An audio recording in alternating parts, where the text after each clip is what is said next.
Gloire à Jésus. Amen. Je réserve mes premières paroles à la gloire à Jésus-Christ, qui est Seigneur, qui est Dieu et qui règne d'âge en âge sur toute la terre. Et je voudrais remercier tout particulièrement le pasteur Joachim. Vous savez, aujourd'hui, dans un monde où la loyauté manque, c'est un homme loyal, un homme bien, un homme de très très bien. Je pense que Dieu a fait grâce à cette église. La Bible déclare que les ministères sont des dons. Les 5 ministères sont des dons, des prisons qui ont été faits à l'église. Et pour ma part, je reconnais que son épouse et lui sont des dons que Dieu a fait à cette église et à chacun d'entre nous. Et je voudrais acclamer le Seigneur pour eux. Alléluia.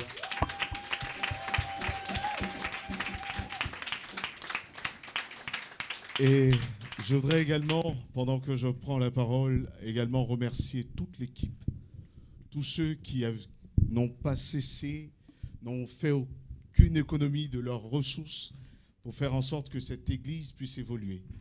Que ce soit par le service, la louange, l'électronique, le nettoyage, et que sais-je encore, tous les serviteurs dans cette église, je voudrais vraiment qu'on acclame très fort le Seigneur pour vous.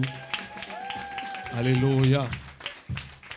Vous savez, je disais il y a quelque temps au pasteur Lucas encore une fois, la plus grande grâce que nous avons reçue, c'est de reconnaître que Jésus-Christ bâtit son église et qu'il n'a pas besoin de nous. Alléluia. Et moi, je veux bénir Dieu. C'est aussi la preuve que l'église n'est pas fondée sur mon ministère, mais fondée sur Jésus-Christ. Amen. Et je bénis Dieu pour cela. Amen. Ce matin, vous savez, nous sommes une église qui loue, qui chante, alléluia. Et je voudrais chanter un chant. Je ne sais pas si vous le connaissez. Je viens pour te louer, je viens te louer. Bon, je pense que c'est pas, vous ne le connaissez pas encore, mais nous allons prendre un autre chant, alléluia. Seigneur, je sais que tu m'aimes, tu me cherches. À la croix, c'est l'un des chants que j'aime le plus. Seigneur, Seigneur, Seigneur, tu me cherches. Tu me connais. Oh, si je t'oublie. Yeah. Est-ce qu'on peut le chanter ensemble? On va le reprendre ensemble. Alléluia. Je sais qu'on le connaît tous. Est-ce qu'on peut se tenir debout? Seigneur, tu me cherches. Tu me connais. Si je t'oublie, yeah, je sais que tu m'aimes. Ta sainte présence, elle m'environne.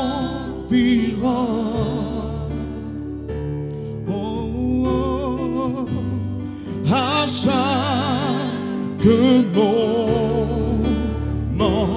je sais que tu m'aimes, je sais que tu m'aimes. À la croix, je me prosterne où ton sang coule pour moi. Aucun amour n'est plus grand. Tu as gagné sur les morts. Ta gloire remplit les lieux très hauts. Rien ne peut nous séparer. À la croix, à la croix, je me me prosterne, où ton sang coula pour moi. Oh, qu'un amour est plus grand. Dis avec moi, tu as gagné, tu as gagné, tu as gagné sur les morts. Ta gloire remplit les lieux très hauts. Rien ne peut nous séparer. Tu déchires le voile, tu déchires le voile, tu traces un chemin. Jésus, Jésus, tu as tout accompli. Tu déchires le voile, tu traces un chemin. Oh Seigneur, car tu as tout accompli.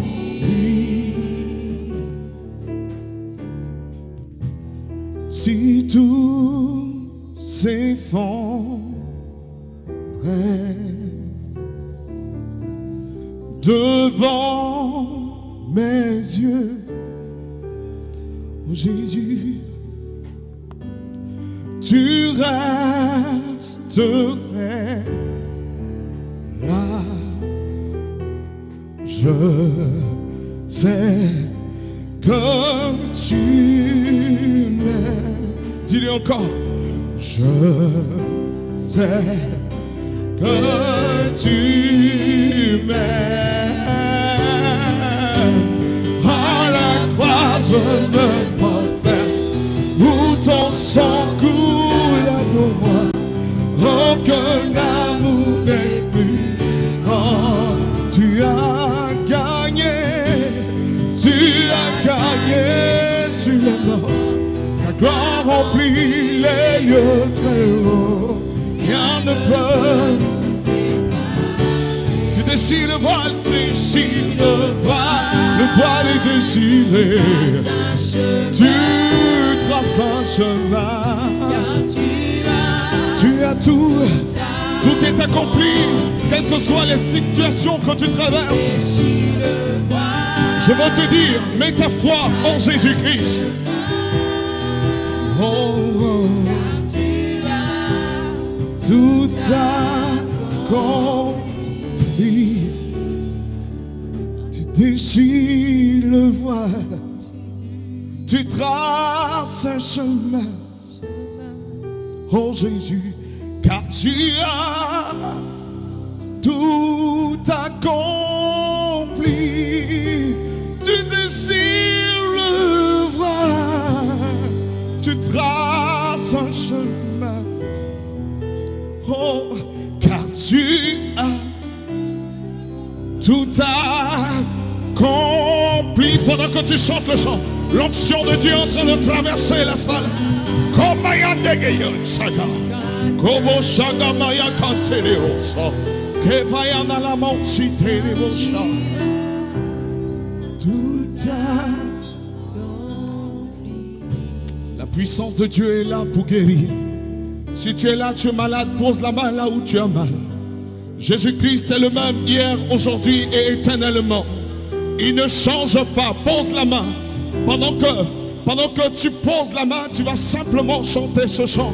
Et l'onction de Dieu, la puissance, une puissance venant du Saint-Esprit va descendre sur toi pour te guérir. Tu déchires. Reprends avec moi pendant que tu as la main là où tu as mal. Oh, tu déchires le voile, tu traces un chemin, car tu as tout accompli. Dis-le encore une fois, pendant que l'onction de Dieu est en train de descendre dans la salle, pendant que la puissance de l'Esprit de Dieu a commencé à circuler.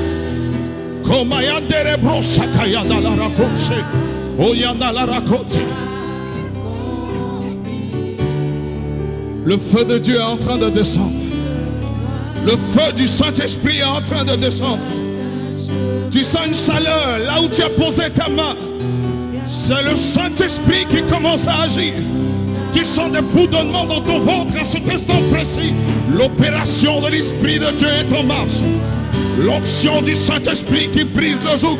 Tu ne trouvais pas sommeil, tu n'arrivais pas à dormir, mais maintenant tu reçois ta guérison. Maintenant, par la puissance de l'Esprit de Dieu, des guérisons sont en train de s'opérer. Des guérisons sont en train de s'opérer ce matin. L'onction de l'Esprit de Dieu est à l'œuvre. Ce n'est pas un homme qui guérit, mais c'est Jésus-Christ qui guérit. C'est Jésus-Christ qui est en train de guérir.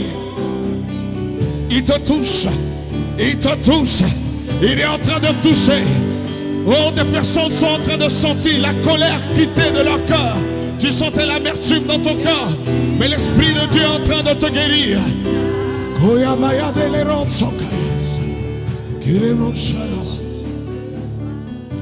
Alléluia. Est-ce qu'on peut acclamer Jésus? Est-ce qu'on peut acclamer Jésus? Est-ce qu'on peut l'acclamer? Les clameurs, c'est avec des paroles. C'est avec des paroles, avec des cris de joie. Alléluia. Merci au groupe musical. Ah, vous êtes très très bien habillés. Waouh. Waouh. J'ai dit au pasteur, ah ouais. Ah ouais, Dieu a ajouté. Amen. Gloire à son nom. Alléluia. Mon cœur est dans la joie. Je vois des visages que je connais, qui me sont familiers. Et je veux bénir le Seigneur pour chacun d'entre vous. C'est dire que le Seigneur a gardé son Église au milieu de ce moment-là. Amen. Merci au groupe musical. Alléluia. Dimanche prochain, nous serons là pour un temps intense de prière. Alléluia. Si vous connaissez des personnes qui sont malades, invitez-les. Jésus-Christ guérit encore. Jésus-Christ restaure. Vraiment, nous allons assister à cela. Amen. Je vais partager avec vous un thème qui me tient à cœur. Alléluia. Vous savez, récemment, nous étions partis en vacances. Nous étions en vacances en bordure de mer et puis des amis nous ont demandé à ce qu'on fasse un feu de camp. Et donc, il y avait plusieurs feux de camp qui étaient dressés sur la plage. Et puis, ces amis ont insisté en disant, Pasteur Narcisse, partage avec nous quelque chose. Et j'avoue que j'étais là-bas pour me reposer et vraiment, à cet instant précis, je me suis dit, Seigneur, par obéissance, je vais le faire, mais je me sens fatigué. Et là, nous avons eu à partager ensemble une parole. Et pendant que nous partagions ces paroles que nous avions à cœur, les autres bruits des autres camps se sont tus et tous s'écoutaient. Et à la fin, j'ai vu des personnes venir pour rendre gloire au Seigneur, parce que le Seigneur leur a fait du bien. Et un homme qui était là, un pharmacien qui était là, s'est mis carrément à genoux et a commencé à bénir le Seigneur pour ces paroles qu'il a entendues. Et je me suis dit ce matin, lorsque j'avais à cœur de partager quelque chose avec vous, l'Esprit de Dieu n'a pas manqué de me rappeler cela. Alléluia. Donc la thématique que je vais aborder avec vous, c'est la sagesse de Dieu. Amen. La sagesse de Dieu. Amen. Deux points, l'esprit de sagesse. Gloire à Dieu. Et nous allons ensemble prier. Vous savez, il y a des thèmes quand on les aborde, ça peut paraître vraiment très éloigné en termes de réflexion, très difficile à appréhender. Mais je crois que par la puissance de l'Esprit de Dieu, du Saint-Esprit, nous serons à même de comprendre la simplicité, mais la complexité également de la sagesse de Dieu. Amen. Est-ce qu'on peut incliner nos têtes pour dire, Seigneur Jésus, parle à mon cœur. Alléluia. Est-ce qu'on peut ensemble prier? Seigneur, notre Dieu, nous voulons te prier de parler à nos cœurs ce matin. Nos cœurs se tournent vers toi, Seigneur. Fasse que ton esprit nous aide à entrer dans ta sagesse. Surtout que cette sagesse nous soit transmise au travers de ta parole. Dans le nom de Jésus. Amen. Amen. Vous savez, au fil des temps, les hommes ont pensé que la science pouvait remplacer Dieu. On a vite fait d'opposer les résultats de la science à la croyance, à la foi. Mais je pense que c'est une erreur. Francis Bacon disait peu de science nous sépare de Dieu. Mais lorsque la science est grande, beaucoup de science nous ramène au Seigneur. Vous savez, aujourd'hui, beaucoup de personnes opposent la théorie de l'évolutionnisme. C'est-à-dire, des gens disent que l'homme émane du Big Bang. Et qu'il y a eu le Big Bang, il y a 20 millions d'années de cela. Et que derrière cela, le Big Bang a donné naissance à l'humanité. Et un scientifique disait que cette théorie ne pourrait être vraie que si on prenait une centaine de personnes dont on bandait le visage et qu'on leur disait lancer des dés et que cette centaine de personnes voyaient aligner 666 ou le même numéro. C'était comme si on pouvait dire que le monde et la perfection qu'on observe ici émanent de l'évolution ou du Big Bang, de l'effet du hasard. Personnellement, je n'y crois pas. Et plus récemment, beaucoup de personnes ont pensé, se sont dites, si Dieu existe, pourquoi autant de souffrances sur terre? Pourquoi autant d'injustices sur la terre? Pourquoi les gens meurent-ils? Quelqu'un me disait, pourquoi les enfants meurent? Les bébés meurent? Pourquoi le monde souffre autant si Dieu existe? La réponse se trouve dans le fait que Dieu a donné la terre aux hommes. Dieu a confié la responsabilité de la terre aux hommes. Dans Genèse chapitre 1, verset 26, Dieu dit, faisons l'homme à notre image. Et Dieu a posé l'homme sur la terre afin qu'il domine sur la terre et qu'il assujettisse la terre et qu'il multiplie. Mais aujourd'hui, l'homme a jugé nécessaire de se détourner des voies de Dieu, de la sagesse de Dieu, pour se consacrer, pour certains, au péché. Beaucoup disent, vivons, mangeons, car nous mourrons. Beaucoup disent, oui, que sert-il de vivre, car un jour, nous allons mourir. Et beaucoup de personnes aujourd'hui se sont détournées du Seigneur pour s'attacher à de vaines doctrines. Mais le secret aujourd'hui, c'est que l'homme revienne à la sagesse de Dieu. Si nous voulons voir Dieu agir, si nous voulons voir la main de Dieu changer l'humanité, il faille que beaucoup parmi nous, se laissent imprégner par la sagesse de Dieu. Parce que l'esprit de sagesse est différent de la sagesse telle que nous pouvons la concevoir. Le Seigneur lui-même part du postulat que les voies des hommes ne sont pas ses voies. Mais lorsqu'on lit la parole de Dieu dans Exode, je vais revenir au texte de base, dans Exode chapitre 31, verset 1 au verset 5, la Bible parle des hommes à qui Dieu a accordé la sagesse pour pouvoir accomplir toutes sortes d'ouvrages. Ainsi donc, la sagesse de Dieu est capable non seulement de donner aux hommes, de pouvoir mieux gérer les ressources que Dieu leur donne, mais de pouvoir inventer, créer et pouvoir faire des choses extraordinaires. Si tu aspires à quelque chose d'extraordinaire, si tu aspires à quelque chose de merveilleux, si tu aspires à exceller dans la science, à exceller dans toutes les ressources, à exceller dans tous les domaines, je puis te dire aujourd'hui que tu as besoin de la sagesse de Dieu. Amen. Et l'esprit de sagesse, c'est une sagesse non pas circonstancielle, mais une sagesse qui se répand dans tous les domaines. Amen. C'est une sagesse constante que Dieu te donne.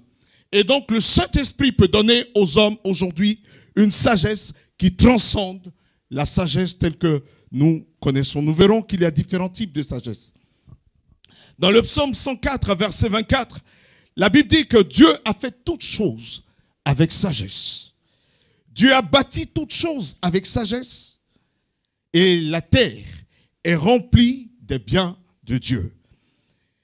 Dans Ésaïe chapitre 11, verset 2, la Bible parle de l'Esprit de Dieu comme l'Esprit de sagesse, l'Esprit d'intelligence, l'Esprit de conseil, l'Esprit de force, l'Esprit de connaissance, l'Esprit de crainte de l'Éternel. l'esprit de sagesse et d'intelligence. L'apôtre Paul avait compris l'importance de la sagesse de Dieu. Jeunes gens, vieillards, que toutes les catégories de notre société comprennent aujourd'hui que la sagesse de Dieu existe et que Dieu est disposé à donner sa sagesse aux hommes. Dans Éphésiens chapitre 1, verset 17, l'apôtre Paul, après avoir vanté la foi des chrétiens d'Éphèse, il va dire, j'ai entendu parler de votre foi. La foi des chrétiens d'Éphèse était une foi célèbre, mais il dit, c'est pourquoi je prie continuellement pour vous, afin que le Père de gloire, en plus de votre foi, vous donne un esprit de sagesse, de révélation et de connaissance. Et donc, en plus de la foi, on peut avoir la foi, mais ne pas avoir la sagesse. Seule la sagesse de Dieu est capable de nous emmener à une vie épanouie, à une vie accomplie, à exceller dans plusieurs domaines. La Bible nous dit que Daniel avait un esprit d'excellence, que l'esprit de Dieu était sur Daniel. Daniel était excellent dans la capacité que Dieu lui donnait de gérer des hommes, de gouverner. Quand on parle de Bessalel, la Bible dit qu'il avait un esprit de sagesse pour gérer des hommes habiles. Des hommes habiles. L'esprit de sagesse était sur lui. Pour gérer ta famille, tu as besoin de l'esprit de sagesse. Du Saint-Esprit, que le Saint-Esprit te communique l'esprit de sagesse. Une disposition particulière de l'esprit qui te donne de manifester la sagesse de Dieu en tout temps et en toutes circonstances. L'apôtre Paul dit, je prie pour vous, que en plus de la foi que vous avez, vous puissiez manifester la sagesse. Oui, Dieu désire nous instruire. Dieu désire nous conduire. Vous savez, la Bible a été écrite sur plusieurs époques, 3500 ans environ, qu'il a fallu pour écrire la parole de Dieu. Mais lorsqu'on parcourt les Écritures, depuis Genèse jusqu'à Apocalypse, on se rend compte que Dieu parle. Dieu a instruit des hommes de génération en génération, alors que ces manuscrits ont parfois été découverts dans des contrées différentes, dans des lieux différents. Tous ces manuscrits, parfois d'autres ont été retrouvés à des intervalles de temps qui étaient éloignés. Mais tous rapportent une chose, c'est que le Seigneur peut donner des instructions aux hommes. Amen. Sur le plan historique, sur le plan véritable, le plan historique, le plan de la logique et de la rationalité, des personnes qui ne se connaissent pas rapportent une dispensation, la même dispensation de Dieu, un Dieu qui parle aux générations. Ça veut dire que Dieu parle. Et dans Ésaïe 48, verset 17, la Bible dit qu'il donne à ceux qui le craignent des instructions et il les dirige, il les conduit. Amen. Mais pourquoi aujourd'hui beaucoup de chrétiens ont la foi, mais ne manifestent pas la nature de Dieu, la grandeur, l'excellence de Dieu? Dans le livre de Colossiens chapitre 1, du verset 1er jusqu'au verset 3, il est parlé de Jésus-Christ comme celui en qui est caché le mystère de la science et de la sagesse. C'est-à-dire toute la science de l'humanité. C'est pourquoi Jean dit, tout ce qui a été fait par lui et pour lui. Et donc regardez la perfection de l'humanité, de la création. Elle n'a été possible que parce que Jésus-Christ, le mystère caché de tous les âges, la sagesse infiniment variée de Dieu, le mystère de la science, Jésus-Christ, était là pour construire, pour bâtir l'humanité. Et Jésus est capable de vous rendre infiniment extraordinaire pour cette génération. Quand on lit les Écritures, tous ceux qui avant nous ont eu la foi en Dieu, se sont appuyés sur Dieu. La Bible dit qu'ils ont eu un témoignage favorable. Ils ont marqué leur génération. Je ne veux pas partir de cette terre sans avoir apporté quelque chose à l'humanité. Je ne veux pas partir de cette terre en ayant vécu une vie ordinaire, parce que l'extraordinaire de Dieu vit en moi. La Bible déclare, et vit en toi également, par Jésus-Christ de Nazareth. La Bible dit, Christ en nous, c'est l'espérance de la gloire. Il est temps que nous puissions sortir du carcan ordinaire pour comprendre que le plus grand des mathématiciens, c'est l'Éternel, notre Dieu. Alléluia. Le plus grand des physiciens, c'est l'Éternel, notre Dieu. La physique ne fait qu'expliquer ce que Dieu auparavant a créé. Notre Dieu est la sagesse infiniment variée. Amen. Vous savez, j'étais à l'université et mes amis me disaient, un de mes amis me dit, mais Narcisse, tu es tellement intelligent. Mais ce que je ne comprends pas, c'est qu'avec une telle intelligence, comment est-ce que tu peux croire en Dieu? Je dis. Et je lui ai répété cette phrase de Francis Bacon. A little science separates a man from God. A lot of science brings him back. Une petite science t'emmène à t'éloigner de Dieu. Mais lorsque ta science est abondante, elle te conduit vers Dieu lui-même. Alléluia. Amen. Je voudrais vous dire une chose aujourd'hui, jeune génération. Dieu a une dimension infinie de sagesse. Et il cherche des hommes et des femmes qui manifestent chacun dans son domaine cette dimension infiniment grande de sa sagesse. Alléluia. Qu'est-ce que la sagesse? Alléluia. Vous savez, c'est le discours de la foi. Hein? Amen. C'est ça. Hein? Aujourd'hui, c'est le discours de la foi. Nous voulons parler de la foi, une foi qui n'est pas fondée sur des discours, mais une foi qui est fondée sur des faits réels. Alléluia. Amen. Qu'est-ce que la sagesse? Le dictionnaire nous rapporte que la sagesse, c'est la qualité de ce qui a de l'expérience, de la connaissance et du bon jugement. La sagesse, en réalité, est l'habilité qu'a un homme, la capacité qu'a un homme à utiliser une connaissance extraordinaire pour atteindre un but et pour prendre des décisions. Il y a plusieurs formes de sagesse. Alléluia. Pour les connaître, nous allons lire Jacques chapitre 3, versets 13 à 17. Et nous allons voir à quel niveau se situe la sagesse de Dieu. Jacques chapitre 3, verset 13.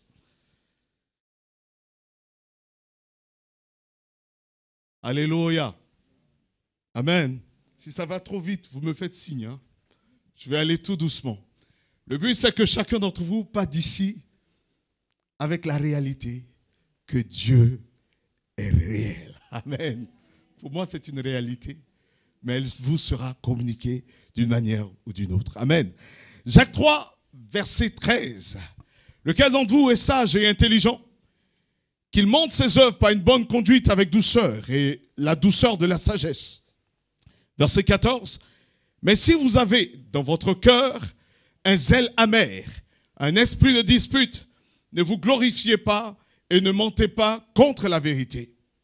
Cette sagesse n'est point celle d'en haut, mais elle est terrestre, charnelle, diabolique. Car là où est un zèle amer, est un esprit de dispute, et il y a du désordre et de mauvaises actions. Verset 17. La Bible dit, la sagesse d'en haut est premièrement pure, ensuite pacifique, modérée, conciliante, pleine de miséricorde, de bons fruits, exemple de duplicité et d'hypocrisie. Dans ce passage, il ressort de ce passage 4 types de sagesse. 4 types de sagesse. Il y a la sagesse terrestre. Amen. La Bible déclare que Dieu fait lever le soleil sur le juste, sur le méchant. Il y a des hommes à qui Dieu naturellement a accordé, qui sont nés naturellement en ayant une sagesse, une intelligence. Et c'est pourquoi tu verras beaucoup dans la science, dans ces domaines, qui ne sont pas forcément chrétiens, mais qui manifestent la sagesse. C'est pour vous dire que l'amour de Dieu ne commence pas parce que nous sommes chrétiens, mais l'amour de Dieu et le désir qu'a Dieu de faire en sorte que tous les hommes soient heureux ne dépend pas forcément de notre foi, mais Dieu a déjà mis des dispositions pour que des hommes, qu'ils soient musulmans, qu'ils soient bouddhistes, qu'ils soient de toute nature, que les hommes puissent être heureux. Amen. C'est une disposition naturelle qui emmène des gens, sans être forcément chrétiens, à trouver des solutions à certaines situations. Elle est basée sur une capacité intuitive, l'intuition, des idées qui leur viennent pour pouvoir agencer, pour pouvoir structurer des circonstances, des événements ou des objets pour pouvoir créer quelque chose. Et donc cette sagesse, elle est terrestre, elle est naturelle. Il y a également la sagesse, la seconde forme de sagesse, c'est la sagesse charnelle. Elle est basée sur la convoitise. Elle est basée sur l'envie, sur les désirs de la chair. Le désir, par exemple, d'accéder au pouvoir, le désir d'accéder à un poste peut emmener quelqu'un à utiliser son intelligence alors qu'elle est basée sur la convoitise, sur le mensonge, à utiliser toute forme de subterfuge pour pouvoir arriver à un but. Elle est charnelle parce qu'elle est basée sur les désirs humains, les désirs de la chair. Et cette sagesse-là, elle emmène les gens à lutter. C'est pourquoi vous voyez parfois sur le lieu du travail des collègues qui s'affrontent. D'autres sont en train de réfléchir comment je vais faire tomber l'autre. Et parfois c'est bien structuré, bien organisé et au final l'autre est tombé. Parce que c'est basé sur la chair, sur la convoitise. Certaines personnes marchent avec cette forme de sagesse-là, cherchent à atteindre un but, portent envie aux autres. Et donc parce que tu portes envie aux autres, tu vas structurer tes capacités pour pouvoir arriver à ce but. Le mobile.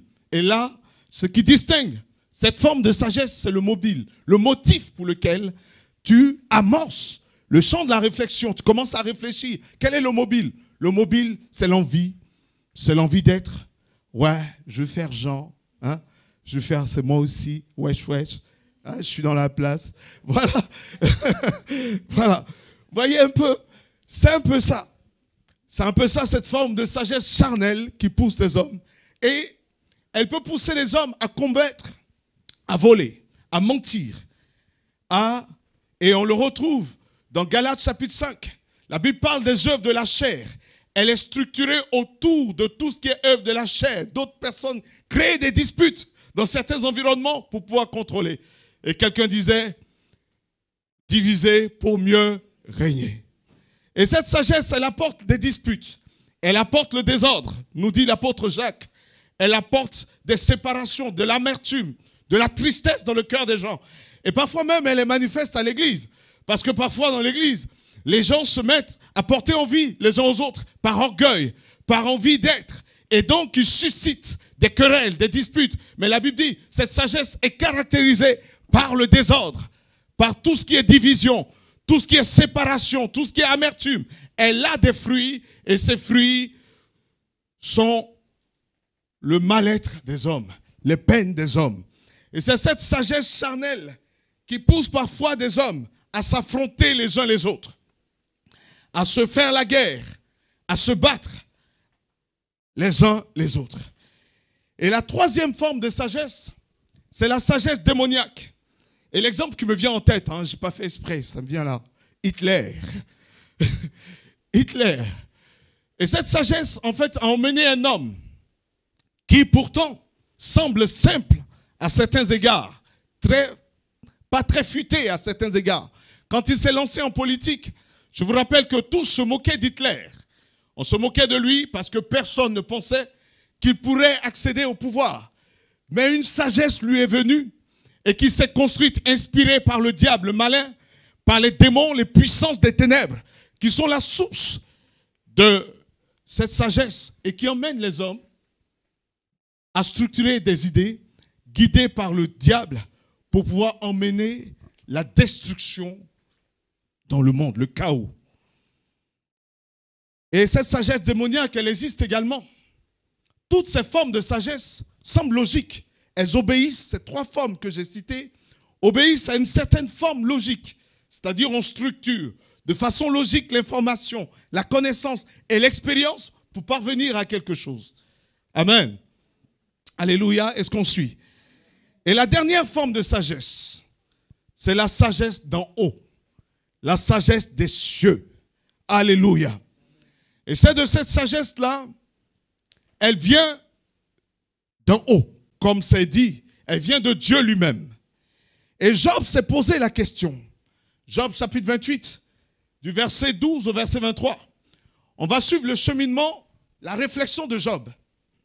La réflexion de l'auteur de ce passage. Comment il réfléchit. La première question au verset 12, c'est « Mais la sagesse, où se trouve-t-elle » Amen. Où se trouve cette sagesse? Où demeure l'intelligence? Je pense que c'est une question à 1 million d'euros, au moins. Alléluia, diraient certains. Mais non, La sagesse de Dieu est gratuite. Amen. Et nous la verrons qu'elle est gratuite. Le cheminement de la réflexion, vous commencez au verset 1, où Job commence à structurer sa réflexion, il commence à réfléchir.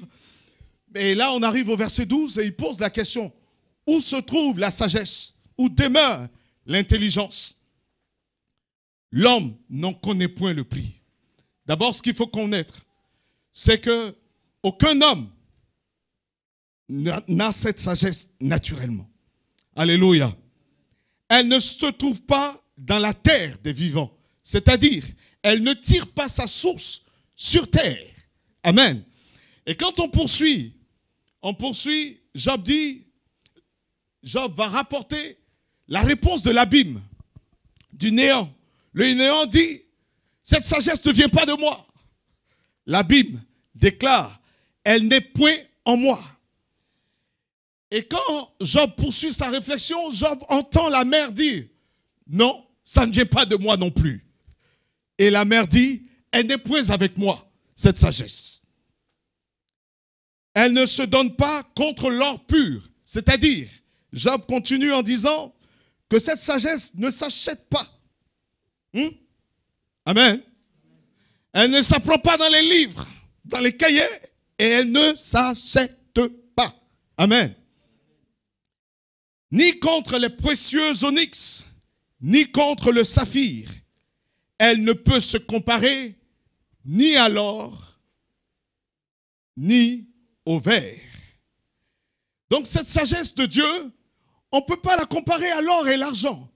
On ne peut pas la comparer à une Lamborghini, à une Ferrari, à n'importe quel bien sur terre. On ne peut pas la comparer à quelque chose. Alléluia. Et donc cette sagesse n'a pas de comparable. Elle ne peut se changer contre un vase d'or fin. Le corail et le cristal ne sont rien auprès d'elle. En fait, pendant qu'il continue sa réflexion, il déclare que la sagesse de Dieu est d'une beauté inestimable, d'une beauté extraordinaire, et que tout l'or et le cristal, les corails, n'ont rien auprès d'elle. Cette sagesse est belle, elle est merveilleuse. Et il déclare que la sagesse vaut plus que les perles. Et quand il continue, il dit, les topazes d'Éthiopie, les pierres précieuses d'Éthiopie n'ont point son égal, et l'or pur n'entre pas en balance contre elle. C'est-à-dire, cette sagesse, elle est une révélation parce que quand tu la découvres, tu sens, tu vois qu'elle n'a pas de prix, que personne n'est comparable, que rien n'est comparable à cette sagesse. Alléluia. Alléluia, je vous assure que cette sagesse n'a rien d'incomparable, de comparable sur terre plutôt, n'a rien de semblable.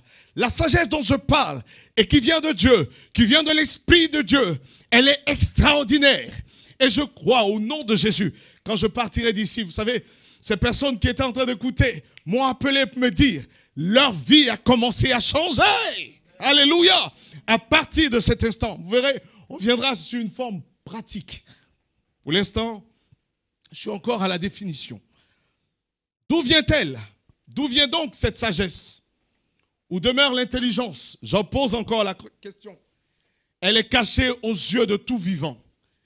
Elle est cachée aux oiseaux du ciel, parce que peut-être qu'on la verrait de haut. Peut-être que si les oiseaux vont,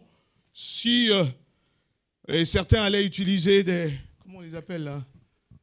Les caméras les drones, pour regarder. Avec un drone, tu ne découvriras pas cette sagesse.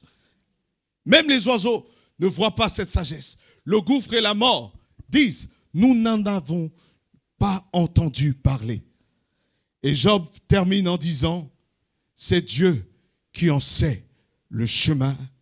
Et c'est lui qui connaît la demeure de cette sagesse. C'est Dieu, Job conclut au verset 23 pour dire, c'est Dieu qui sait le chemin de cette sagesse. C'est lui qui en connaît la demeure. Amen. Où demeure donc cette sagesse? Donc c'est en Dieu. Donc nous allons interroger le Seigneur pour savoir où donc est cette sagesse. Alléluia. Vous savez, c'est ce qu'on appelle, c'est le discours de la foi. Hein. c'est vraiment la dimension de la parole. Il y a des dimensions prophétiques, mais il y a la dimension de la parole où il s'agit de démontrer, d'emmener le peuple à comprendre, à se poser les bonnes questions et à trouver eux-mêmes, par l'Esprit de Dieu, la réponse. Ce qu'il faut comprendre, c'est que Job a découvert cette sagesse, une dimension de cette sagesse, à travers la souffrance qu'il a vécue. Ce que je peux te dire, cette sagesse, une dimension de cette sagesse également émane de la souffrance. Parlant du fils prodigue, la Bible dit que personne ne lui a dit « reviens vers ton père ».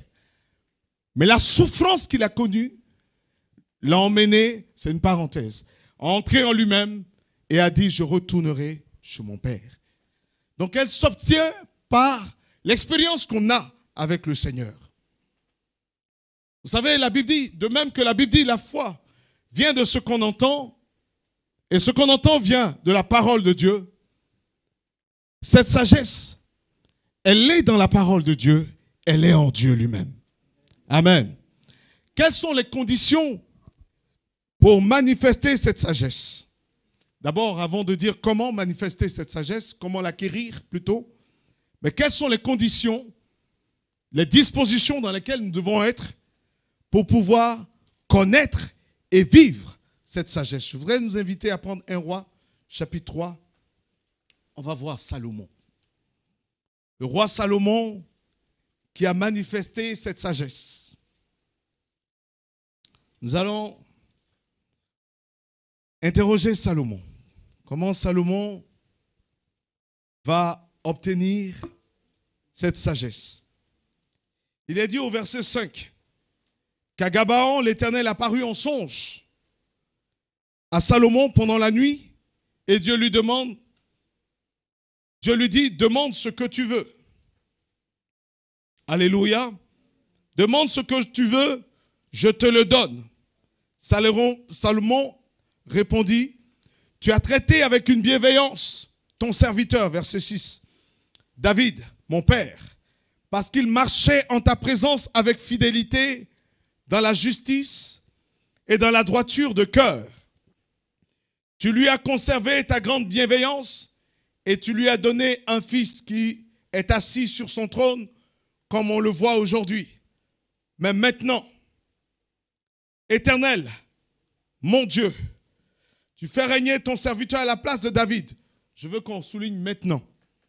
Maintenant. Qui ne peut...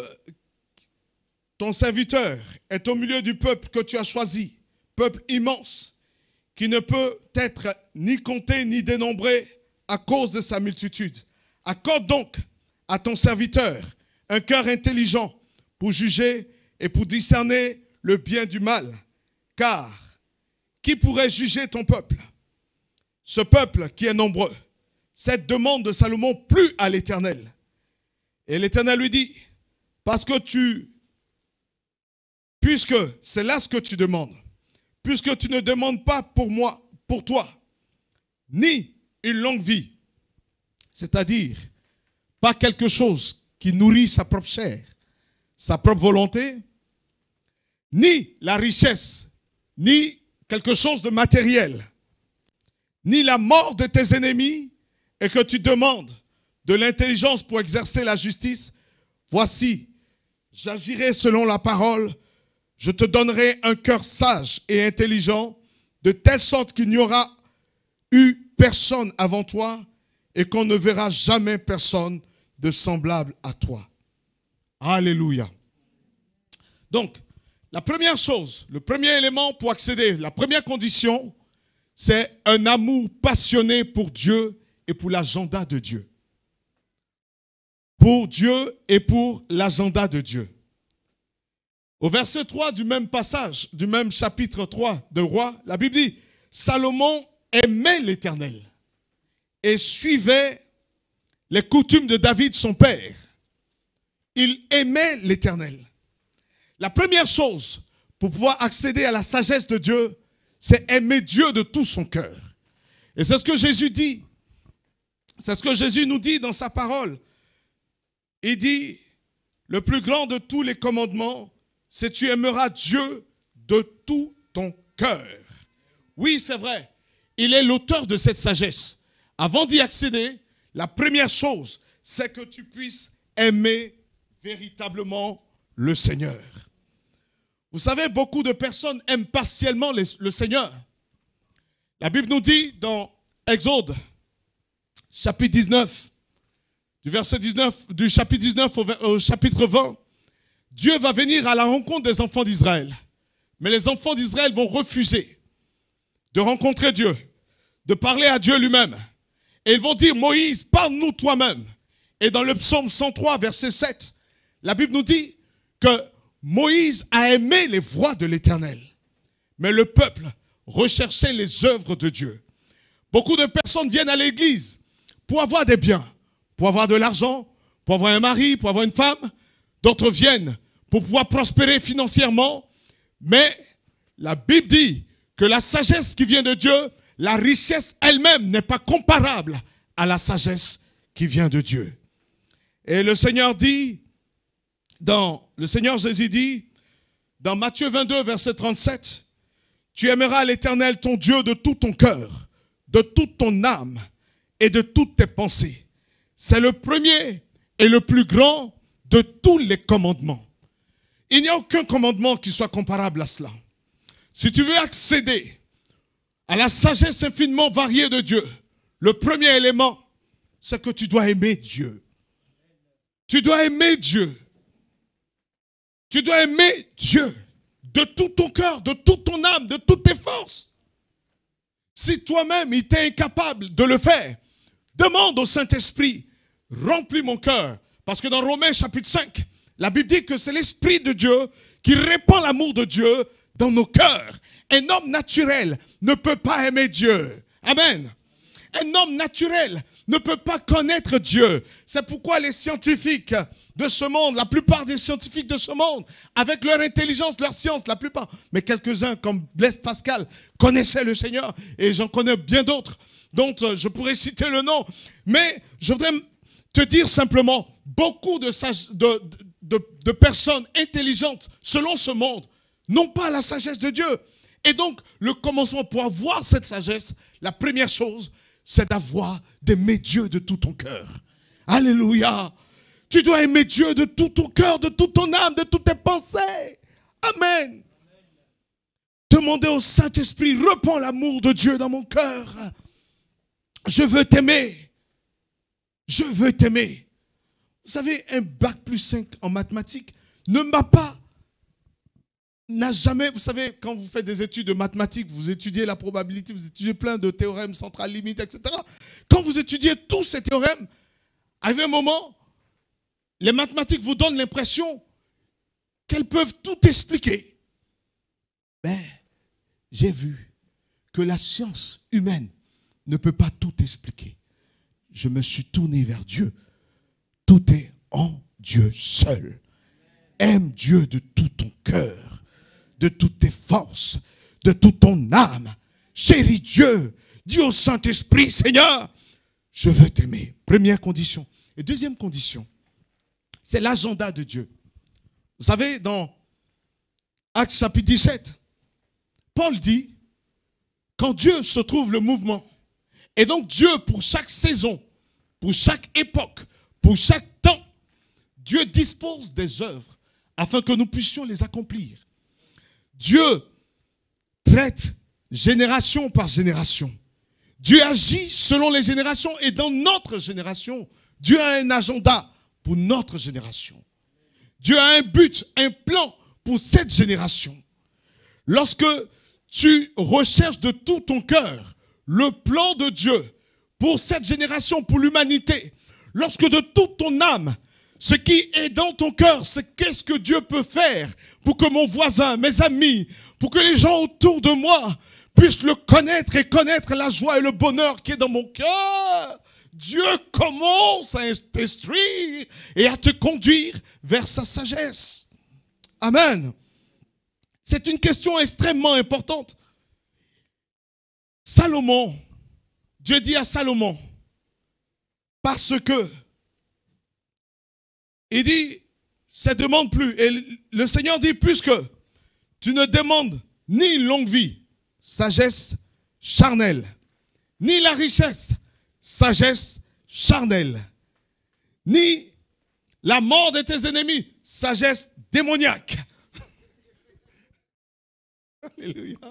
Oh, il y a des gens qui ont fini de tuer tous les sorciers de leur village en prière.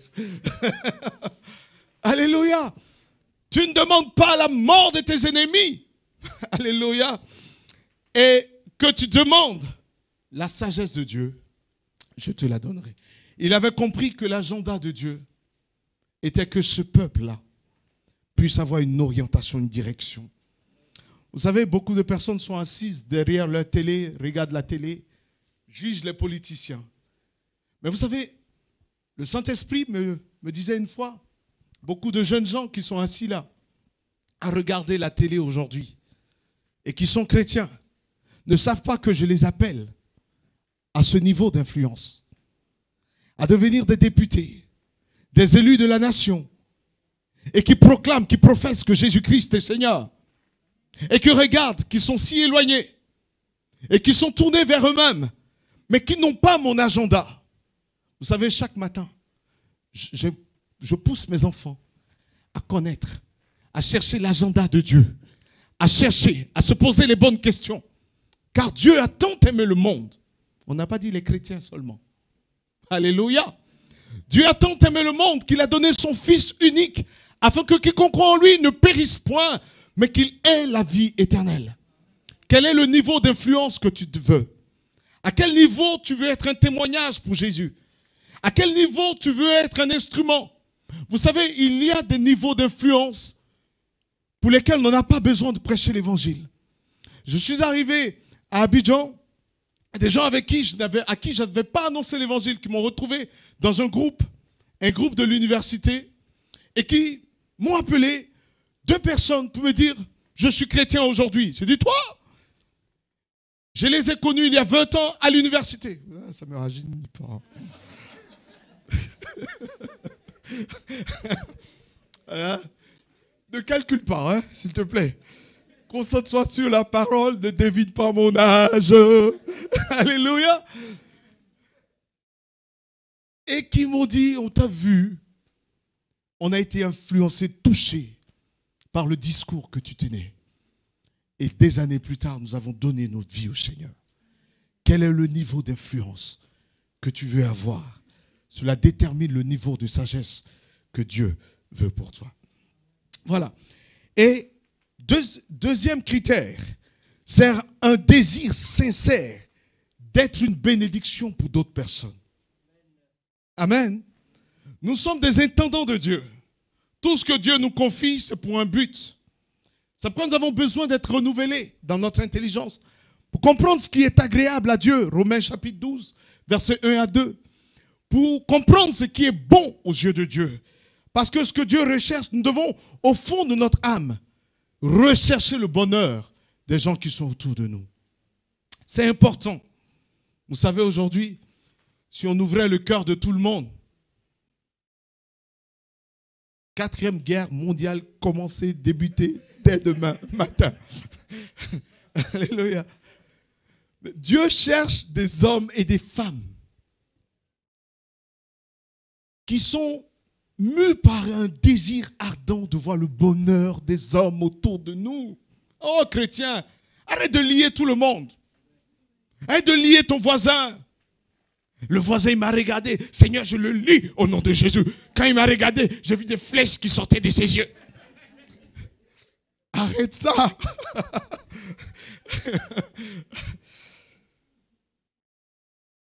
Dieu aime les hommes. S'il était suffisamment méchant, Dieu l'aurait enlevé. Mais tant qu'il est sur terre, c'est que Dieu l'aime. Alléluia. Nous devons aimer les hommes.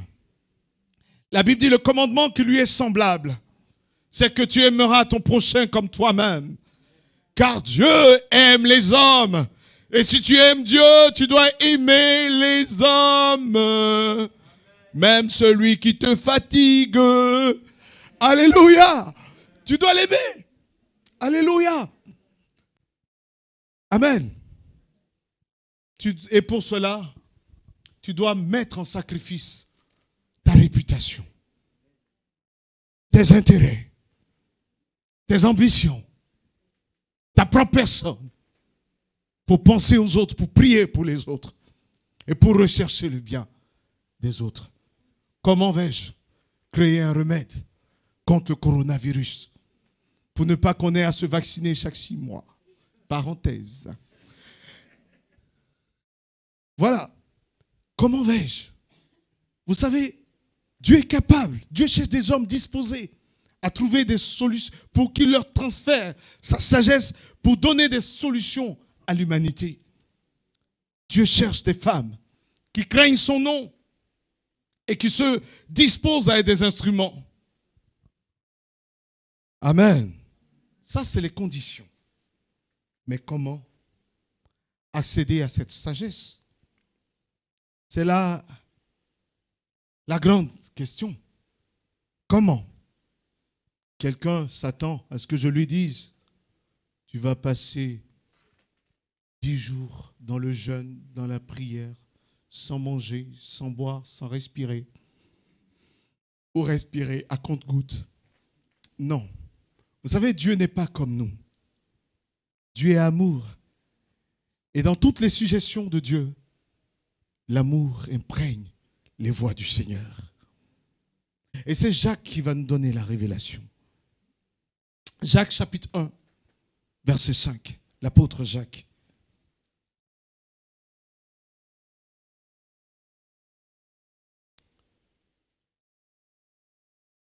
Vous savez, Job va dire, Jacques chapitre 1, verset 5. Si quelqu'un d'entre vous manque de sagesse, qu'il fasse quoi?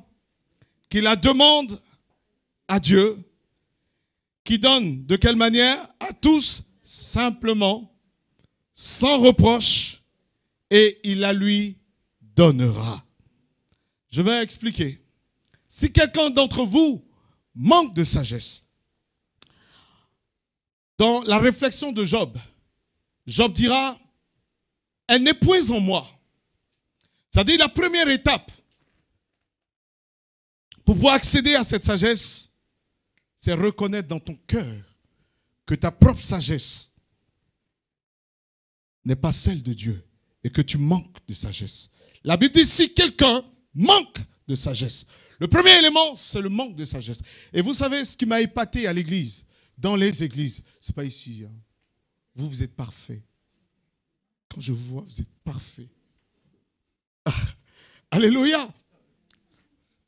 Mais quand je traverse les églises, je vois des gens qui veulent démontrer qu'ils sont sages, qui veulent montrer qu'ils sont sages. Certains qui marchent comme ça. Bonjour mon frère, mon ami heureux. Beaucoup veulent montrer que Dieu, qu'ils dorment avec Dieu, qu'ils sont sages et ils se portent en vie les uns les autres. Mais c'est une sagesse démoniaque, charnelle et terrestre. La vraie sagesse, Salomon a appris auprès de son père. Le grand-père de Salomon s'appelait Achitophel. Achitophel était un homme sage, extrêmement sage.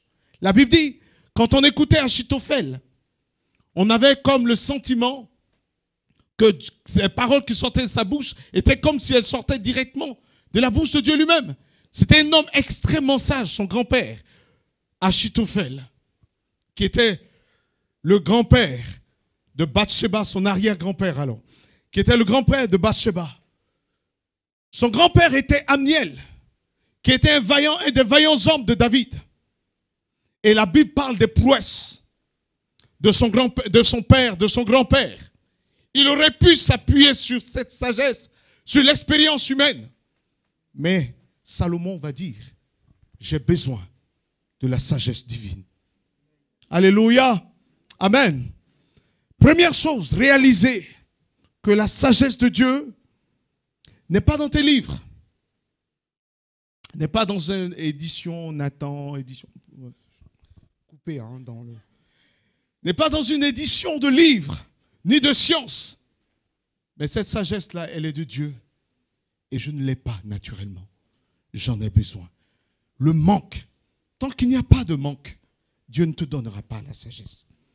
Tant qu'il n'y a pas l'expression d'un besoin. Vous savez, en sociologie, et on dira que tout part de l'expression du besoin. L'empowerment, l'expression naturelle du besoin. Il est important d'exprimer son besoin. Seigneur, j'ai besoin de sagesse. Vous savez, chaque matin en sortant de chez moi, je dis toujours au Seigneur, Seigneur, si tu ne marches avec moi, tout le monde saura que je ne suis pas très futé. Aide-moi, Seigneur. Aide-moi. Mais certains, dans Luc chapitre 18, verset 11, cet homme dira, Seigneur, merci, parce que tu m'as fait et que je suis différent de ceux-là. Luc chapitre 18, verset 11. Est-ce que tu peux l'afficher? Le pharisien qui, debout, disait en lui-même, oh, je te remercie, Seigneur, de ce que tu ne m'as pas fait comme les autres hommes, qui sont des voleurs, des injustes, des adultères, ou même comme ce collecteur d'impôts. Parfois, on est dans l'église, oh Seigneur, merci, parce que tu m'as fait spirituel. Oh, je marche par l'esprit. Arrêtons ça. Alléluia. Amen. Donc, vous voyez, c'est pratique. Hein? C'est très pratique. Alléluia. D'abord, le manque. Ensuite, la demande. On passe le besoin pour l'expression à Dieu. La demande. Qui la demande à qui? À Dieu. C'est important de savoir à qui on demande la sagesse. Alléluia. C'est-à-dire la source de la sagesse. La Bible utilise l'expression Abba, qui veut dire source. Et parlant de Dieu, Abba, Père, ça veut dire Dieu est reconnu comme la source fondamentale de toute sagesse, de toute intelligence, de toute connaissance. Et c'est pourquoi tu dois reconnaître que la meilleure des sources, la source de sagesse, quelqu'un me dirait, mais écoutez, nous on connaît, pasteur, arrête là. Nous, on a des Master 2, on a des doctorats, on a des... Arrête là, nous on a appris là-bas. Hein. On a appris, hein. Quelqu'un me dit, ah ouais, on en a plein dans la tête. Hein. Garde ta sagesse, elle est vaine. Elle est vaine. Alléluia. Toutes ces années d'études, il a fallu que ma femme même m'arrête, sinon j'allais avoir un 5e Master 2. Mais ça ne m'a pas donné la sagesse. 4 Master 2 m'ont permis de réaliser chaque matin que je ne suis pas très futé et que j'ai besoin de la sagesse de Dieu. Alléluia. Je le dis à la gloire de Dieu. Encore une fois, l'étude, je ne méprise pas les études. Mais jeunes gens, faites les études. Hein. Alléluia.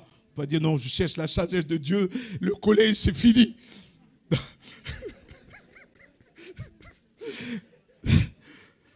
C'est pas ce que je dis. Vous savez, il y a la sagesse de Dieu, mais il y a l'intelligence naturelle. Amen. C'est important d'apprendre aussi. Hein? Alléluia. D'aller à l'école pour apprendre. Alléluia. Je vais terminer assez rapidement. J'avais promis d'aller un peu plus vite. Alléluia. En fait, qu'il la demande à Dieu. Parce qu'on peut la demander ailleurs. Le monde a sa sagesse. Les collectivités ont leur sagesse. Les groupes, il y a la sagesse communautaire. Quand on est ensemble, allez, wesh les gars, allons, allez, on fonce. Ça, c'est une forme de sagesse collective. Elle est diabolique. Soyons pas des suiveurs. Reconnaissons que c'est en Jésus seul que se trouve Colossiens chapitre 2, verset 1 au verset 3. En lui résident les mystères de la sagesse et de la connaissance. La sagesse et la connaissance viennent de Dieu. Amen. Et c'est important de s'appuyer sur Dieu. Et c'est la seule source. La source n'est pas non plus dans les livres de développement personnel. Écoutez, je vais vous dire une chose. Nous sommes contre le développement personnel. Amen. Vous savez, quelqu'un croyait me faire plaisir. Il dit, oh là, je l'ai invité à l'église. Bon, il était nouveau, hein, je comprends, hein, je le comprends encore une fois, je ne le juge pas du tout. Il dit, oh ouais, Narcisse, ça m'a plu, hein. Vous faites beaucoup de développement personnel à l'église. J'ai dit, mon gars, je t'arrête tout de suite, c'est pas du tout du développement personnel. Mais quelle est la différence? Quelle est la différence?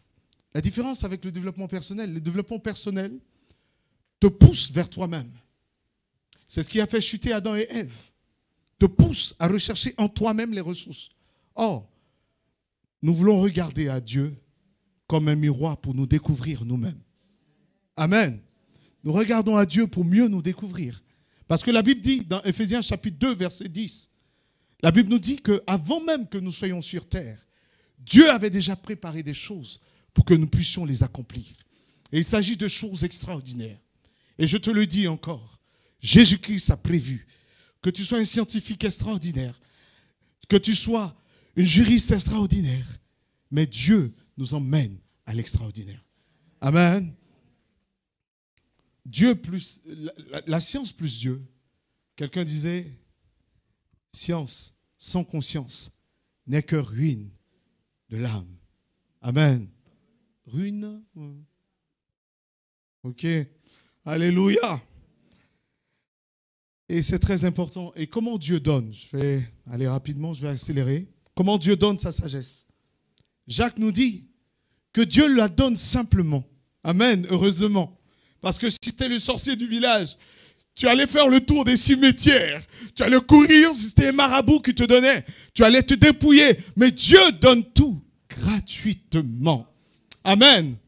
Le don gratuit de Dieu, c'est Jésus-Christ de Nazareth. C'est la vie éternelle en Jésus-Christ. Dieu nous donne gratuitement. Et la Bible dit qu'il donne comment? Avec simplicité. C'est-à-dire, il suffit simplement. Et là, quelqu'un va me dire, mais c'était pour en arriver là? Oui, c'était pour en arriver là. J'assume la simplicité de la réponse. C'est vraiment que tu fléchisses les genoux et que tu dises chaque matin, Seigneur, imprègne-moi de ta sagesse. Remplis-moi de sagesse. Remplis-moi de ta connaissance. Ouvre les yeux de mon cœur et accorde-moi ta sagesse, mon Dieu. Alléluia. Et plus tu soupires après cette sagesse, plus elle est manifeste dans ton cœur, plus elle agit, elle t'aide à choisir. Vous savez, parfois, certains de mes collaborateurs viennent avec des questions. Ils ont passé toute la journée, ils ont réfléchi, toute la nuit, ils ont réfléchi. Et ils se disent, cette fois-ci, le directeur ne pourra pas répondre. Et j'arrive, il me pose la question en 2 minutes, le Saint-Esprit, parce que le matin, j'ai déjà fléchi les genoux. Alléluia. En 2 minutes. Ah, dis donc. Mais monsieur, vous êtes tellement pragmatique. J'ai dit non. Moi, j'ai le Saint-Esprit de Dieu. Alléluia. Et c'est l'Esprit de Dieu. Dieu accorde l'esprit de sagesse. L'esprit de sagesse, c'est différent du don de sagesse. C'est une sagesse continue. Continue sans discontinuité. Et qui t'habite jour après jour. Alléluia. Et qui se manifeste dans tes choix, dans tes décisions. On te pose des questions, on vient devant toi, on te pose.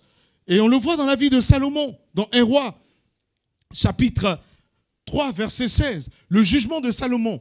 2 femmes qui venaient d'accoucher. Il y a une qui est en pleine nuit, une vraie marmotte, et elle se couche sur son fils et elle étouffe l'enfant, l'enfant meurt. Elle prend l'enfant, elle échange avec sa voisine qui dormait. Et on envoie ces 2 femmes en face de Salomon. Et il y a une qui dit c'est mon enfant, l'autre dit c'est mon enfant. Et Salomon va donner cette réponse. Qu'on coupe l'enfant en 2. Couper l'enfant en 2. Sachant que l'amour d'une mère pour son enfant est un mystère divin. Amen. Et dès que Salomon dit couper l'enfant en 2, il y a une qui dira, oui c'est vrai, coupez-le. Et l'autre dira, donne-le à l'autre. Et Salomon va donner la réponse. Ce monde est en souffrance. C'est la raison pour laquelle le Seigneur me met à cœur ce message. Non pas pour vous faire l'étalage de connaissances, mais Dieu veut donner des réponses autour de vous. Les hommes n'ont jamais été aussi malheureux que maintenant. Les gens qui connaissaient du succès sont en proie au doute. Le doute habite les cœurs, les hommes sont déprimés. Les jeunes gens nous relatent souvent la pensée qu'ils ont de se donner la mort parce qu'ils ne trouvent plus de goût, plus de saveur à ce monde. Le monde cherche des repères, ne trouve pas. Et Dieu veut de véritables témoins, des gens imprégnés de la sagesse divine et qui pourront donner des réponses sur les lieux de travail, au lycée, au collège, dans les familles, pouvoir donner des réponses qui structurent, qui aident, qui structurent la société et qui apprend aux hommes que l'intelligence ne vient pas des hommes, mais de Dieu. Dieu cherche de véritables témoins, mon frère, ma sœur. Et Dieu veut également que tu vives une vie épanouie. Parce que le manque de sagesse peut entraîner des dommages dans nos vies. Beaucoup parmi nous ont fait des choix sans consulter Dieu.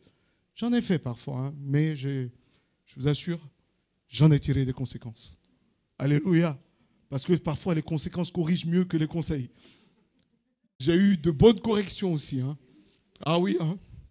J'en ai eu. Et vous savez, et parfois, les dommages peuvent sembler aux yeux des hommes irréversibles. Beaucoup ont beaucoup perdu parce qu'ils ont fait confiance dans les affaires. Parfois, on fait le choix d'un investissement, des champs d'investissement, mais c'est cet investissement parce qu'ils n'ont pas consulté Dieu.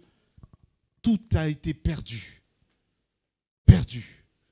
Et tu te dis, dans tous les cas, j'aurais dû entendre cette prédication il y a 15 ans. Maintenant, à quoi ça me sert? Non, oui, ça te servira. Et pour ce faire, nous allons lire cette parole de Job. Job 23, verset 14. Je voudrais qu'on le prenne ensemble, Job 23, et je termine par ce verset. Et là, c'est vraiment la vraie fin. Il y a eu des fins partielles. Et là, c'est la vraie fin. Et nous allons ensuite prier. Amen. Est-ce que Dieu nous fait du bien? Est-ce que Dieu nous fait du bien? Est-ce qu'on peut acclamer Jésus?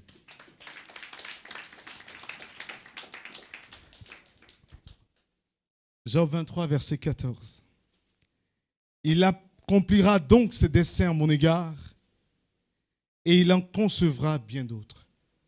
C'est-à-dire, même si les premiers desseins que Dieu a déclarés sur ta vie n'ont pas abouti, je viens te dire que Dieu est capable d'en concevoir de nouveau. Dieu est capable de faire d'autres choses. Tu diras peut-être les années ont passé, mais le Seigneur te dit, mon enfant, si tu t'appuies sur moi, si tu recherches ma sagesse, je vais en concevoir de nouveau pour toi. Pour beaucoup, la vie s'est arrêtée à certaines erreurs qui ont été faites. Beaucoup vivent avec le passé. Mais le Seigneur ce matin te dit, ne pensez plus aux événements passés. Mais voici, je suis sur le point de faire quelque chose de nouveau et de glorifier mon nom dans ta vie. Quels que soient tes choix, l'ennemi t'a dit, c'est fini. Mais moi je te dis, quelque chose de nouveau commence. Dit l'Éternel des armées. Quelque chose de nouveau. Et j'aime cette parole de l'apôtre Paul qui dira quelque chose qui n'est pas monté dans la pensée des hommes, qui n'est connu de personne, mais qui est connu de Dieu et sur le point de s'accomplir dans ta vie. Je dis à quelqu'un que Dieu va te reconstruire, que Dieu va reconstruire ta vie. Il va réparer les fondations qui étaient anéanties, qui étaient brisées.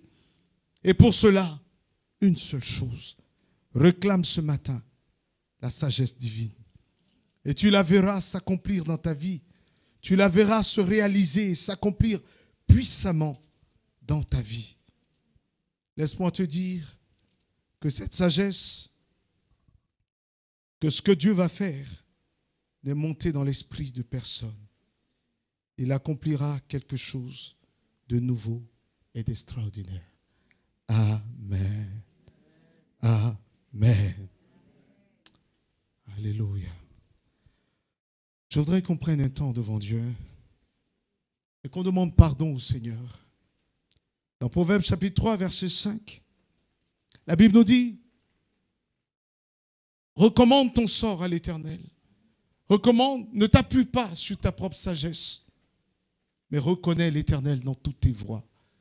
Mais tant de fois, nous sommes appuyés sur notre propre sagesse. Nous avons mené des batailles nous-mêmes. Et parfois, nous avons détruit au lieu de bâtir. Nous sommes parvenus à des résultats complètement opposés à ceux à quoi nous attendions. Et c'est pourquoi tout commence, vous savez, avec Dieu. Quand Jésus est venu, il a dit, repentez-vous, car le royaume des cieux est proche. La première chose, c'est la repentance. Nous allons ensemble nous approcher de Dieu. Nous allons demander pardon à Dieu pour tous ces choix que nous avons faits sans lui. Pour ce sur quoi nous sommes appuyés et parfois, combien de dommages nous avons pu faire. Approche-toi de Dieu. Nous allons prendre un temps.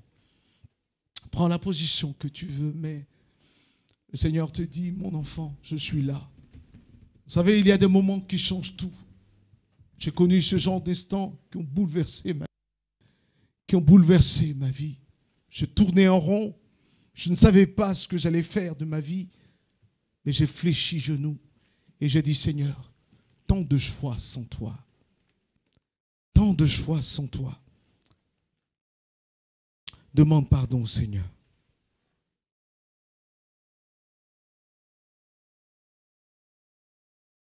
Demande pardon, approche-toi du Seigneur. Approchons-nous chacun pour sa part et implorons la grâce de Dieu. Implorons la grâce de Dieu. Je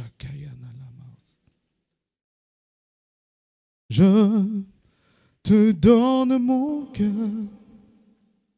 Je te donne mon cœur. Je te donne mon cœur. Il ne m'appartient plus. Ce que j'ai de meilleur, tout est pour toi, Jésus.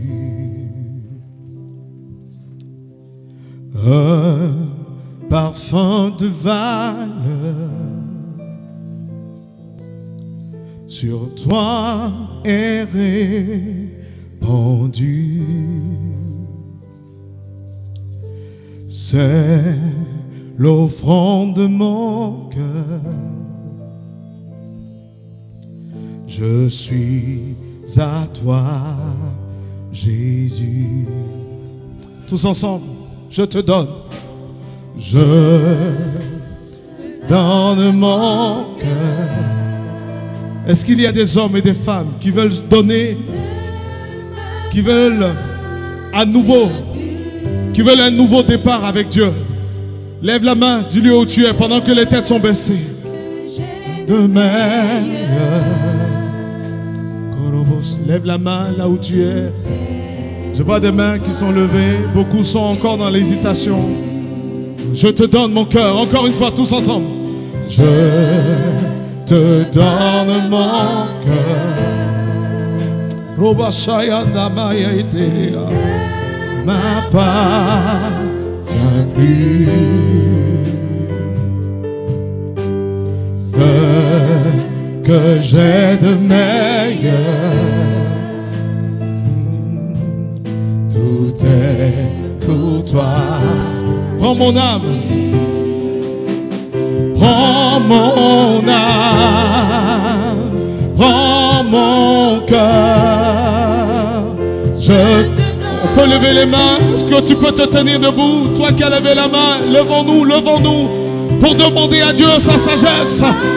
Prends ma vie, me voici, je te donne tout.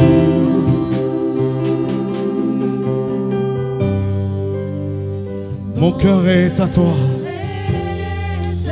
Tu vas dire avec moi, Seigneur Jésus, tout à toi. Répète après moi. Le temps étant passé, dimanche prochain, on aura un temps vraiment intense de prière. Et je crois que le Seigneur va faire du bien. Mais en entrant chez toi, prends ton temps, prends du temps devant le Seigneur. Et de lui, j'ai besoin de ta sagesse. Et je vais prier pour vous. Pendant que les mains sont levées, tu vas dire, Seigneur, je te demande pardon. J'implore ta grâce. J'implore ta miséricorde. Je croyais parfois bien faire. J'ai fait des choix et je me suis trompé. Parce que j'ai réalisé que ces choix étaient contraires à ta volonté. Je te demande pardon. J'implore ta grâce. J'implore ta miséricorde, Seigneur. J'ai fait tant d'erreurs. Je te demande pardon. Et je te prie ce soir. Je te prie ce matin plutôt. Me voici, Seigneur.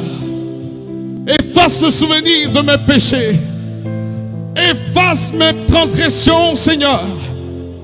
Efface mes iniquités. Et lave-moi par ton sang. Lave-moi par ton sang. Ce matin, je te demande, Seigneur, de me donner ta sagesse. Non pas la sagesse humaine, non pas la sagesse de ce monde, mais la sagesse qui vient de toi, Seigneur. Remplis mon âme, remplis mon cœur, remplis mes pensées de ta sagesse, de ta sagesse. Au nom de Jésus, Saint-Esprit, Saint-Esprit, me voici. Remplis-moi de la pensée de Dieu. Remplis-moi des voies de l'Éternel. Esprit de Dieu, esprit de sagesse, esprit de force, esprit de connaissance, inonde-moi, inonde-moi, inonde-moi, au nom de Jésus. Amen. Je vais inviter le pasteur Lucas. Il va terminer, il va prier pour vous. Alléluia. Père Céleste, nous voulons te bénir, nous voulons te rendre toute la gloire. Tu es notre Père, notre Abba. Seigneur, tu as dit que tu envoies ta parole et elle guérit. Seigneur, je te bénis ce matin pour mes bien-aimés frères et sœurs.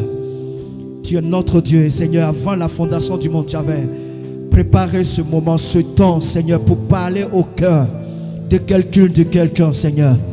Je te suis reconnaissant, Seigneur. Seigneur, que ta parole les poursuive, qu'elle ne leur donne point de paix, de repos, jusqu'à ce qu'ils découvrent la révélation de cette sagesse, Seigneur, qui émane de toi. Seigneur, nous les bénissons ce matin au nom du Père, du Fils et du Saint-Esprit. Et qu'on dise Amen. Amen. On acclame très fort le Seigneur. Voilà, nous voulons tous ceux qui sont en ce lieu pour la toute première fois, je vais dire, excepté mes deux voisins, les autres qui ne sont pas levés, qui sont là pour la toute première fois, ne partez pas de sitôt. Nous aimerions échanger un instant avec vous. Voilà, merci de prendre place avant de laisser la place à l'équipe de louange. Voilà, nous rappelons que vendredi, soyons là pour la réunion, c'est aussi important. C'est des temps d'intercession, des temps de prière où nous sommes fortifiés, nous sommes édifiés. Donc venons, ne restons pas devant les écrans, mais venons, nous allons prier. Que Dieu nous bénisse. Et comme notre frère Tichik le disait, nous serons là mercredi pour des temps de partage. On prend du temps pour écouter, pour parler avec les gens, pour donner un conseil, pour prier. Donc mercredi à partir de midi, nous sommes là pour aussi vous écouter, pour partager ensemble. Que Dieu nous bénisse. Que Dieu nous bénisse. Amen. Que Dieu nous bénisse. Amen. Voilà, avant de partir, salut au moins le pasteur. Il y a longtemps que tout le monde, voilà. Hein? Mettez votre masque, vous venez, on le salue. Voilà, il y a des gens qui ont dit Amen, ils prennent la porte, ils s'en vont. C'est pas fraternel ça. Voilà, c'est pas fraternel. Prenons le temps de dire bonjour les uns aux autres. Et ça aussi, ça fait partie de la vie de l'église.